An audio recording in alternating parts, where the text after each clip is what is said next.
Hello there folks! In today's video we're going to talk about 5 of my favorite books that I have read this year, and I'm going to tell you why you should read them as well. I'm going to talk about 5 books today, and maybe I'll make another part where I'll talk about the rest 7 that I have read this year. And yes, 12 books is not a lot to read, but I am proud of these 12 books that I have read. Well, technically 13 because one is split into 2 volumes. Anyways, before we get started, I want to wish you all a happy new year. At the time of this recording it is still not the new year, however when you will be seeing this video it will be the 1st of January, or later than the 1st of January, I don't know. Whatever matters is that right now it's not 1st of January, it's actually the 31st of December. Anyways, let's get started. Alright, so the first book that I'm going to present to you is one that you can probably expect if you have already been watching my channel, and that is of course 1984 by George Orwell. I like this book a lot because I believe that it explains the world right now, and it shows what can happen if we don't stop, or rather yes, if we don't stop governments from gaining too much power. I believe that George Orwell was ahead of his time when he published this book in 1949, and it is quite sad the fact that he died so early, just after finishing this book, since he was truly ahead of his time. He got inspired to write this book in his experience with the Spanish Civil War, and how there was a lot of propaganda and how he almost got killed because of this, and how people were just basically killing each other and fighting for control over the Spanish Civil War. This book is about a dude in his late 40s, maybe 50s, Winston Smith, who lives in a dystopian world set in 1984, as per the title of the book. And this world is characterized by surveillance, a lot of it, and also by the fact that there is no thoughts allowed. You are not allowed to have any free thoughts, so basically everything you do is controlled by the government, and those that oppose this way of life get killed. Just no remorse, they get killed and they get erased from existence. There are no historical records left of them, and they just kind of disappear.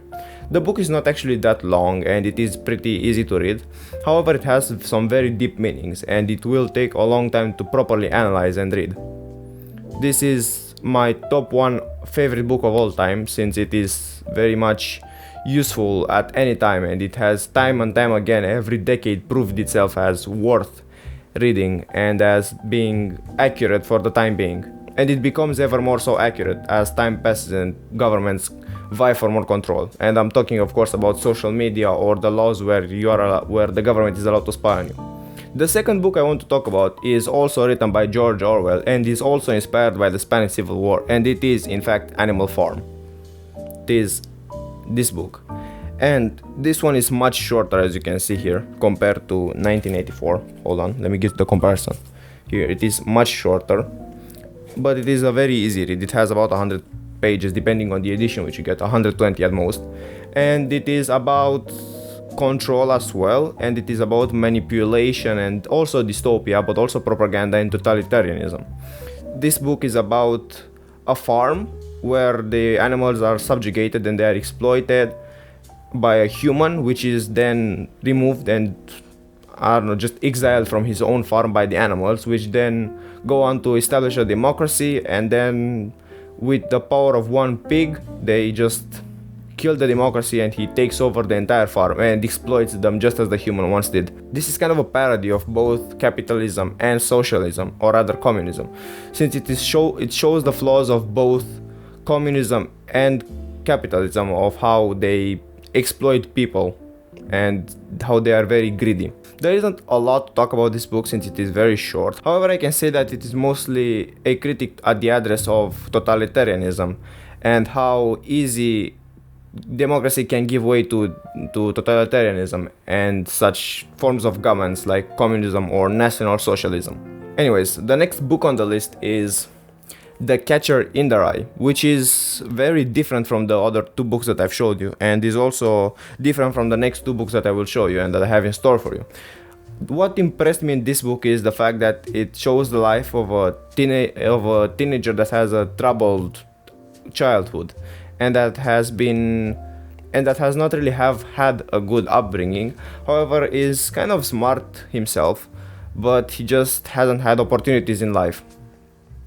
This book explores mostly topics of human nature and how people think, and how they act in certain ways. The different people showed in this book represent different negative traits that people have, like violence or greed or lust, or rather all of them are lustful. This is basically the thing that impressed me about the book. Now, I can say a bad thing, depending on what kind of reader you are, is that there is a lot of description and a lot of philosophy, kind of. But if you are fine with reading Russian literature, then this work can be pretty easy for you to read, since it is not really that long and it is very easy to read. I wouldn't say that it is high school lecture. One thing about the author, J.D. Salinger, is the fact that he didn't like all of the fame that he got for this book, and so he just kind of isolated himself and stopped really publishing books. Also, one thing is that all of the books that I have here are in Romanian, since I of course am a Romanian and I read in Romanian, but I will just say the translated title. If I would be to say it in Romanian, it would be De veghean lanul de secară, which is a literal translation. The fourth book on the list is Dune by Frank Herbert. I only have one of the books here. I have the second one as well, like the continuation of this book. I like this book because it explores a more religious approach, and it shows how religion can influence population and how it can lead people to do extreme stuff. So this book is mostly about a guy, Paul Atreides, who is supposed to be the messiah of the freedmen, a tribe, or rather some tribe of nomad people that live on an island which is called Arrakis, and it's an island full of sand and it is very hard to live on. Now this guy Atreides is from the Atreides family, and they took over the island, and they now have to pacify the people, and they also have to fight an interstellar war against some of the other houses which have complotted to kill them. So think about kind of like Game of Thrones combined with Star Wars. So if you're a fan of either of those two series, you might want to check out Dune, since it is very interesting. Now the book is easy to read, or rather easy to medium to read. However, it is very hard to analyze and truly understand, because it has a lot of deep meanings such as religion or war or even politics. It is very good to analyze for politics, since it explains how different types of people, or rather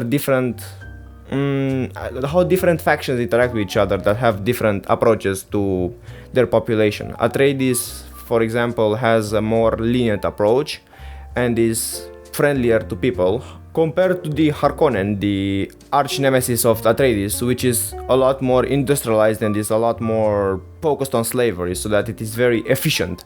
Anyways, this is also one of my favorite books, but it is kind of long, like very long, and it has a lot of sequels, which I have not yet read, but I am planning to in sometime in the future. And now on to the last book, which is Ender's Game by Orson Scott Card. Now, this book is interesting because it is kind of like Dune, a bit like Dune, because it also has war. However, this book has been criticized by people because it's a bit misogynist, and it is also focused a lot on children, which is not something to portray children. Like, you shouldn't make kids be involved in a war, but this is exactly what this book does. So if you want to read more controversial books, this is probably one of the ones that you should pick up. It is a book about alien invasion and how one kid is marginalized and forced into becoming a military genius so that he can save the planet from an alien invasion of the buggers. This book mostly explores how marginalization can turn normal people into genius, and how they are kind of like isolated from the rest of the world due to their traits. This book is a bit about manipulation and is mostly focused on the war between the humankind and the buggers, the aliens. And it is an easy read to say. I can't really say that it was hard to read, and it doesn't really have that many meanings behind it. There are 4 more books in the series, I believe. And I have not read any of them yet, any of the other 4. However, I tried to read the second one, but it just couldn't impress me as much as the first one did. So yeah, to sum it up, if you like controversial books about war, rather interstellar war, then you should try this book as well as Dune, the aforementioned book. And this is all that I got for you. It is a pretty short video, since it is, after all, the 31st of December, and New Year's Eve is right around the corner. However, just wanted to get something out for you guys so that you can start the new year with five book recommendations, and so that you have what to read in the upcoming 2 months of the new year, which are pretty bad. But I don't know, I personally don't like January and February. Anyways, all told, have a good day and have a happy new year. Goodbye.